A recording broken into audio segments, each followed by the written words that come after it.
Takže na štarte sú chlapci z Účky, okres Sabinov. Chlapci tiež o týždeň cestujú do Širokého na majstrovstva kraja.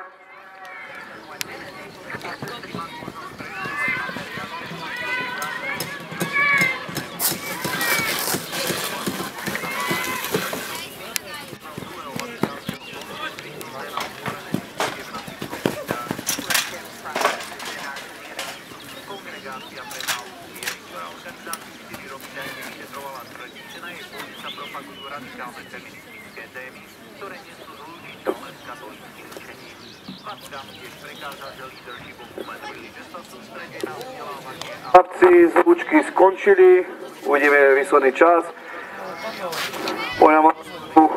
Hadici sú v poriadku, takže poprosím číslo 11.